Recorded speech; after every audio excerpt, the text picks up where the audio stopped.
So preparation, and it's launch day. Mm-hmm. You suit up, you said, and you get Yes. and you get into the space, the ship rocket, the plane rocket, Yeah, the ship, the the ship. spaceship.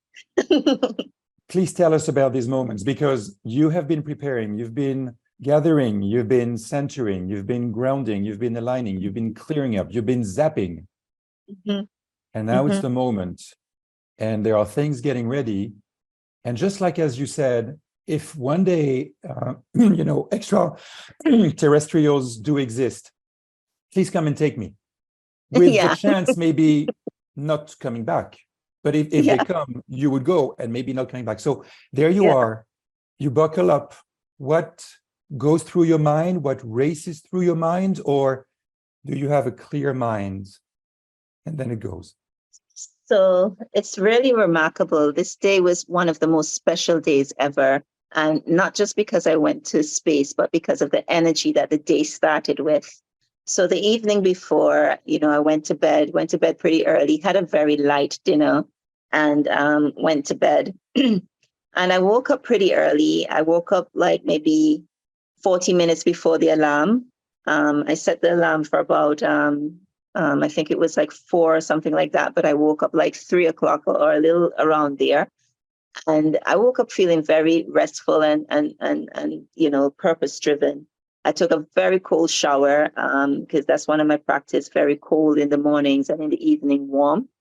So a very cold shower just to like bring me to, this place of really being alert. And then I just sat and did some meditation, just sat in silence, meditating, then did some yoga stretches, just a few postures, not anything too much.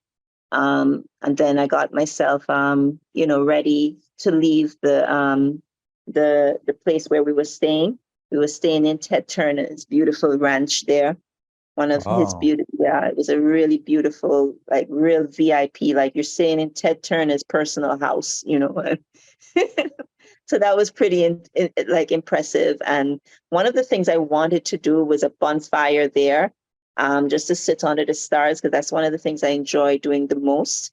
But there was no stars, like it was so cloudy, kind of like it wasn't something that I cared to do. Okay, the fire, yeah, but I'm not interested if there's no stars. Yes.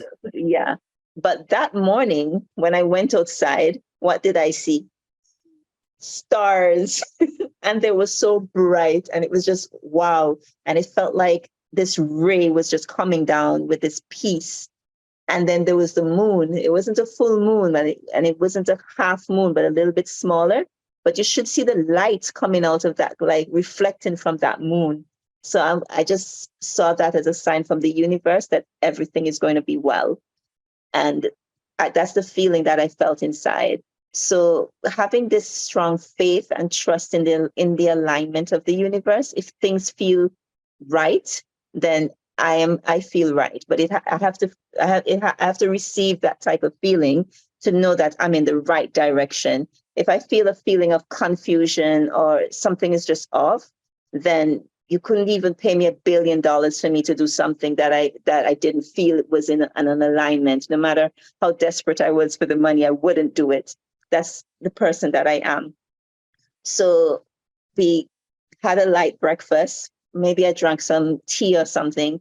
And then, we went into the Land Rovers because they're very big on Land Rovers. So we went into the fancy Land Rover and drove over to Spaceport. And then, we had our briefing there from the chief astronaut, and they had all this beautiful food laid out for us because they know I'm vegan and gluten-free. So they went all out, like preparing the best, like they had a chef right there in Spaceport that was Wow. preparing the food. So it was like real VIP. So they spread it out nicely. There was this guy that was in charge. He makes the best coffee, by the way. And he was in charge of like hospitality, and big guy, really nice guy. And he served me, and I had something very light. I didn't want too heavy in my stomach because in the mornings, I'm not really an eater. So very, very light. And then I went to suit up. And then I looked at myself. I said like a little prayer within. And, just to have that connection, and then looked at my daughter. She was well suited up. And then now we had to do the walk of fame, where we're now opening up, and then you're walking out to the audience and you're waving to everybody. And me and my daughter did like a little silly thing because she gets nervous. So you have to do something to take her mind off of, the people around. So she went on my back. We did a little weird stuff like that, a high five. And then we walked out, gave hugs to our family members and our friends who came to meet us. And then into the rover, and then the rover drove us onto the runway where the mothership was waiting for us with Unity. Unity is the spaceship where the shuttle that will take us up, and that's attached to the mothership. So we got suited up. We put on our life, what do you call it, parachute, because it's mandatory to wear a parachute. You don't need it, but it's mandatory to wear a parachute for, they have all these rules and regulations with FAA and whatever. So we put that on, which is cool. I like the parachute. It's one of those automatic parachutes that opens up on its own, so you don't have to do anything. So if you ended up having to jump or something from air, I actually wanted to test out the parachute, but they didn't want me to. No. So, so I just have to take their word for it. Yes. Yeah. So anyway, then you enter the spacecraft through a little hatch at the bottom. So you have to bend down and go on there, and you're in the spacecraft. Now you look around, it's like the most beautiful thing ever. It's like a Hollywood film or something. It's just so beautiful. And you get in there and you sit down. The air conditioning is nice. It's so comfortable. You put on your seatbelt harness, and then suddenly you're being taxied out now to position for the takeoff. And then we just took off. It was like, wow, it was the speed to take off, because the craft move a little bit faster than a regular commercial flight. So it moves really quickly. We soared up into the skies. Like the way, when it takes off with like more of an incline than a regular plane. And so you're up, and it kind of goes either in circles or zigzag until it gets to that height that it needs to get to. But because it's carrying so much weight, it takes like a while for it to get up there. And maybe it's like 50,000 feet, but I think that it was a little bit less than that. Then they released us. You just heard release, release, release. And then boom, like I didn't expect the little drop. There was this tiny little drop. So I thought that was like the best feeling ever. Like you go over like a hump, you're driving really fast, you go over a hump, and then you feel your stomach. Like, I was like, yes. I wanted to scream yeehaw. Maybe I did. I'm not sure what sounds I made, but that was like so nice. And then the rocket just boosted, like it was a loud, not really loud sound, but it's like a sound, like a feeling that would never leave my body. So it was like such a beautiful rush, like that, like, and then we just went straight up, and I was just like this. I was trying to smile, but then I felt my lips touching my ears for some reason.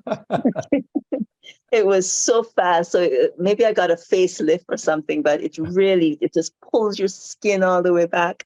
I can imagine John, because he's 80 years old, so he's probably looser in the skin than me in the face.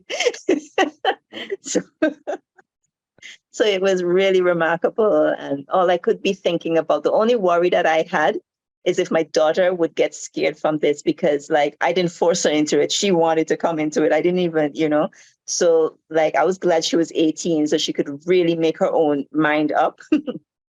So I was just more worried about her, but she was wearing a mirror on her, what do you call it? The arm. So she can hold it up like that and look back at me at any time to feel Nice. comforted if she felt uncomfortable, because you couldn't turn around in your seat. Of course. You're like snug Trapped. inside of your seat. Yeah. But you're still not claustrophobic with it, because they make sure during the training that like every day we went back into the craft so we can sit, and they make adjustments to the seat that we are feeling really comfortable in it. Had to wear my hair really high, because like my head, when I put it back like that, it wasn't very comfortable. So that was the only thing that I needed to adjust in myself that they couldn't do for the seat. Yeah.